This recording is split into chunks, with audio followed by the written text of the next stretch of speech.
Hello everyone, welcome back to my channel. आज के video में हम देखेंगे auto transformer. Basically auto transformer ऐसा ट्रांसफार्मर होता है जिसकी प्राइमरी और सेकेंडरी वाइंडिंग इलेक्ट्रिकली कनेक्ट होती है, ठीक है।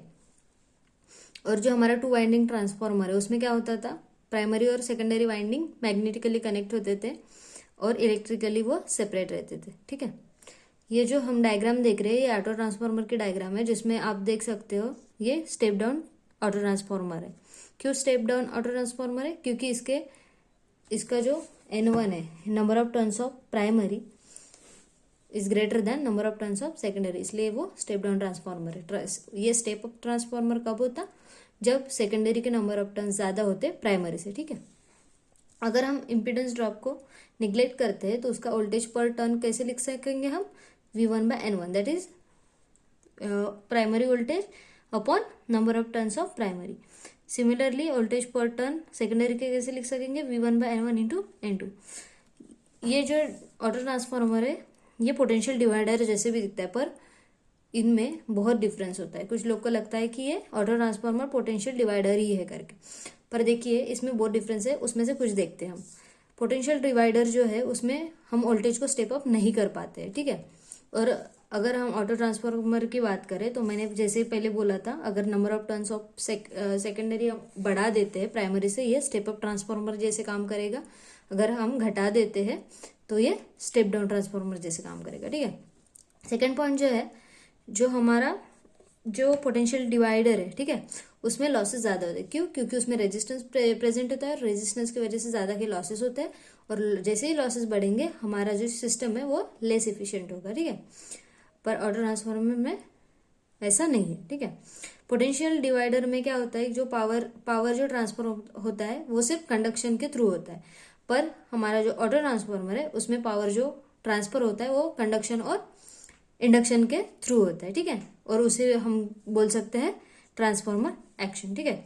थर्ड पॉइंट है, जो हमारा पोटेंशियल डिवाइडर है उसमें क्या होता है, इनपुट करंट जो होता है वो हमेशा ज्यादा होता है आउटपुट करंट से। पर ऑटो ट्रांसफार्म की बात करें तो वो स्टेप अप और स्टेप डाउन दोनों तरीके से काम करता है, तो उसमें क्या होगा, करंट कम ज्यादा होगा प्राइमरी का एज कम्पेयर टू सेकेंडरी, ठीक है। ठीक है, अगर हम इंटरनल इम्पीडेंस ड्रॉप और लॉसेस को निग्लेक्ट कर देते हैं तो उस केस में क्या होगा, जो हमारा इनपुट पावर है वो आउटपुट पावर के बराबर हो जाएगा, ठीक है। तो इनपुट पावर को हम कैसे लिख सकते हैं? V1I1 cos θ1 equals to V2I2 cos θ2। ये हुआ इनपुट का पावर, ये हुआ आउटपुट का पावर, ठीक है। तो उसमें क्या होगा, cos θ1 इक्वल्स टू cos θ2 और V1I1 इक्वल्स टू V2I2। अगर इसे हम रीअरेंज करें तो हमें क्या मिलेगा, V1/V2, I2/I1 और N2/N1। ये जो इक्वेशन है similar to this equation is similar to the transformer with two windings, right. जो हमारा कन्वेंशनल ट्रांसफार्मर हम जो रेगुलर में यूज करते हैं उसके जैसा ये इक्वेशन है, उसमें भी सेम इक्वेशन आएगा, राइट। अगर आपने वो वीडियो नहीं देखा हो तो प्लीज देख लीजिएगा, आपको ये कंसेप्ट भी क्लियर हो जाएगा, ठीक है। और उसका ये जो K है यह हमेशा यूनिटी से कम रहेगा। चलिए इसका थोड़ा सा वर्किंग देख लेते हैं, ठीक है। जैसे हम यहाँ पे ये जो स्विच S है इसे अगर हम क्लोज कर देते हैं तो ये यहाँ पे जो लोड है, यहाँ पे हम लोड कनेक्ट करेंगे, ये लोड कनेक्ट हो जाएगा और यहाँ से I2 करंट फ्लो होना शुरू हो जाएगा, ठीक है। जैसे एक I2 करंट फ्लो होना शुरू हो जाएगा तो लोड के कारण ये प्राइमरी से एक्स्ट्रा का करंट एक्सट्रैक्ट करेगा, राइट। और ये एक्स्ट्रा का करंट जैसे एक्सट्रैक्ट करेगा तो उसको न्यूट्रलाइज करने के लिए हमारा जो करंट है ICB, उसको न्यूट्रलाइज करने के लिए ये ज्यादा का करंट एक्सट्रैक्ट करेगा, ठीक है। जैसे कि आपको पता है हमेशा MMF जो है MMF1 कंसिडर करते हैं हम प्राइमरी का MMF, और MMF2 कंसिडर करते हैं सेकेंडरी का। ये हमेशा क्या रहता है, कांस्टेंट रहता है। हमने टू वाइंडिंग ट्रांसफार्मर में भी ये चीज देखी थी, ठीक है। ये कांस्टेंट रहता है, ठीक है। तो इसको कांस्टेंट रखने के लिए ये जो ICB है इसको न्यूट्रलाइज करने के लिए यहाँ से ज्यादा का करंट एक्सट्रैक्ट किया जाता है, ठीक है। फिर देखते हैं ये जो I1 है A to C फ्लो होगा, ठीक है। I1 जो है A to C फ्लो होगा, I2 जो है वो C to B होगा, ठीक है, फ्लो, समझा आप। और जो करंट है I2 ग्रेटर रहेगा I1, क्यों? क्योंकि हम स्टेप डाउन ट्रांसफार्मर यूज कर रहे हैं और उसमें क्या है हमारा V2 is less than V1, ठीक है। और जो हमारा MMF है, MMF1 और MMF2, ये हमेशा एक दूसरे को अपोज करेंगे, ठीक है, पर वो कांस्टेंट रहने चाहिए। तो हम ICB को क्या लिख सकते हैं, I2 माइनस I1। क्यों, ये ICB जो है वो I2 माइनस, ये I2 माइनस I1 होगा, ठीक है। वो ही करंट हमें यहाँ पे मिलेगा, ठीक है। तो प्राइमरी का MMF को हम लिख सकते हैं I1 equals to N1 minus N2, ठीक है। प्राइमरी का MMF मतलब MMF of AB, right. So I2 minus I1 N2, I1 into, जैसे कि मैंने पहले भी बोला है कि MMF कांस्टेंट होना चाहिए, तो क्या I1 into N1 equals to I2 into N2, मतलब प्राइमरी का MMF इक्वल्स टू सेकेंडरी का MMF। और ये जो है ICB N2, ये क्या है, MMF ऑफ वाइंडिंग CB, ठीक है, वाइंडिंग CB, ठीक है।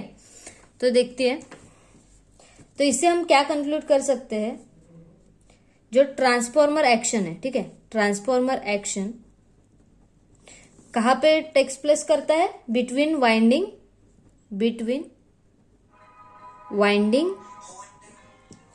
AB एंड BC, ठीक है। ट्रांसफॉर्मर एक्शन कहाँ से, देखिए AB और BC ये डायरेक्टली कनेक्ट नहीं है, तो यहाँ पे क्या हो रहा है, ट्रांसफॉर्मर एक्शन मतलब इंडक्शन हो रहा है, ठीक है, वो इलेक्ट्रिकली कनेक्टेड नहीं है।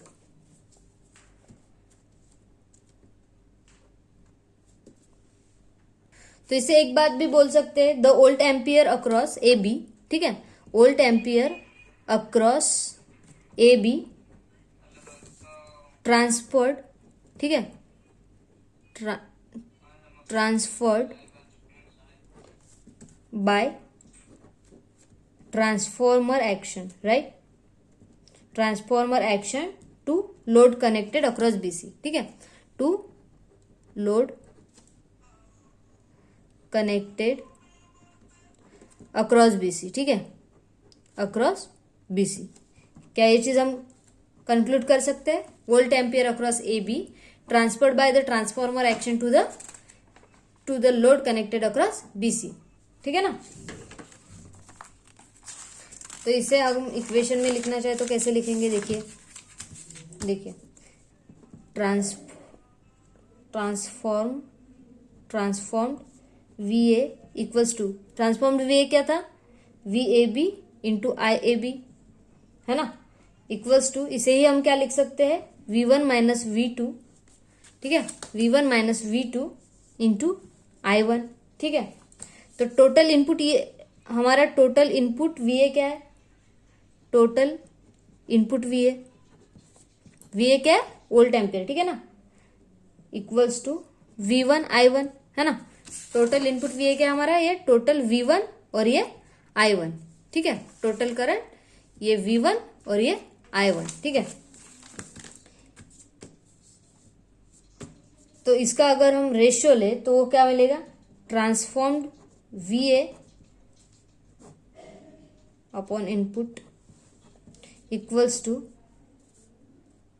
ठीक है ना, इसका अगर हम रेशियो ले तो क्या मिलेगा, ये 1 और ये 2 का, ये हमें मिलेगा V1 minus V2 into I1, ठीक है।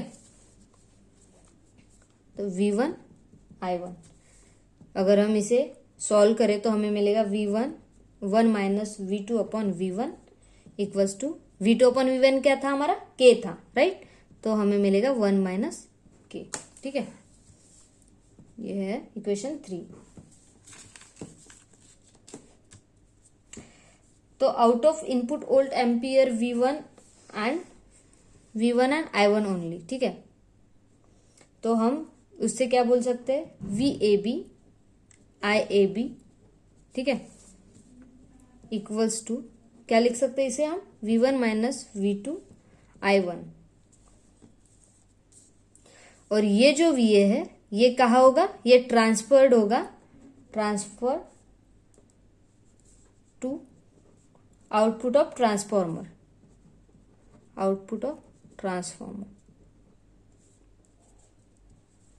ठीक है। और जो rest of the volt ampere है आउटपुट के लिए, ठीक है, जो rest of the volt ampere of output are conducted directly through conduction, ठीक है, थ्रू कंडक्शन, ठीक है। जैसे मैंने बोला था कि ये जो है ये किससे ये जो है ये होगा ट्रांसफॉर्मर एक्शन से वोल्ट एम्पियर ट्रांसफर, और जो बाकी का वोल्ट एम्पियर है वो कैसे होगा, डायरेक्ट कंडक्शन से होगा, ठीक है। तो कंडक्टेड वोल्ट एम्पियर कैसे निकाल सकते हैं हम, कंडक्टेड वोल्ट एम्पियर, ठीक है, उसे हम निकाल सकते हैं total input वीए minus input वीए minus transferred वीए, transformed वीए, ठीक है, ट्रांसफॉर्म्ड वीए। और उसे कैसे लिख पाएंगे, टोटल इनपुट वीए क्या था हमारा, V1 I1 minus V1 minus V2 I1, ठीक है।